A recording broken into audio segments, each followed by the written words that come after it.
মানে মোৰ মাইকীটো ইয়াত আনি কিনে এৰি দিছিলোঁ সেইদিনা পঞ্চায়ত দিছিলোঁ তাৰ দিদি ঘৰত তাৰ দিদিটো এতিয়া কৈ আছে সি নাজানে বুলি এতিয়া তাৰ ঘৰৰ পৰচীবিলাক ওচৰত থকাবিলাক ঘৰৰ মানুহবিলাক কৈছে এই কোনোবা নিচি ল'ৰাৰ লগত উঠি কিনি বাইকত গুচিলে ৰাণী মুছাৰী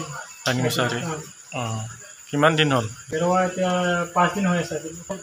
সোণু নাথ হয় মোৰ নামটো মোৰ বঙাইগাঁও হয় আসামটো ইটানগৰত থাকোঁ সৰুৰ পৰা ইয়াতে থাকি কিনি কিবা বিল্ডিঙত ঠিকাদাৰ কৰোঁ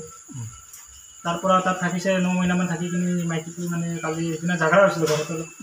তাৰ পৰা মই ইটানগৰৰ পৰা আসামত হলংগীত এসপ্তাহমান থাকিব বুলি কৈ পঞ্চায়ত দিছিলোঁ পঞ্চায়ত পিছত ইয়াত পঞ্চায়ত হৈ কিনি 3 দিন থাকিছে তাৰপিছত হেৰাই গ'ল এতিয়া তাকে বিচাৰি আছোঁ সিহঁতৰ ঘৰৰ মানুহ কৈ কমপ্লেইন নিদিলে আৰু য'ত থাকিছে ৰাখিছিলোঁ সি কৈ আছে আমি নাজানো ক'ত গ'ল তাৰপিছত তাৰ ঘৰৰ ওচৰৰ মানুহবিলাক কৈ আছে এইটো নিচি ল'ৰাৰ লগত উঠি গৈছে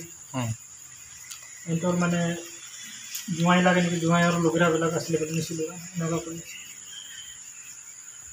সেইটোৱে যোনটো জেগাত দি থাকিলে মোক ৰাইজে সহায় কৰি কিনে আসামৰ যি হ'ল হলংগীৰ যিমান ৰাইজে আছে মোক মদত কৰি কিনি সেইটো ছোৱালী যদি পায় মোৰ নম্বৰত ফোন কৰি কিনি মোক জনাই দিলে ভাল মই ল'বলৈ আহিলোঁ মোৰটো 33989803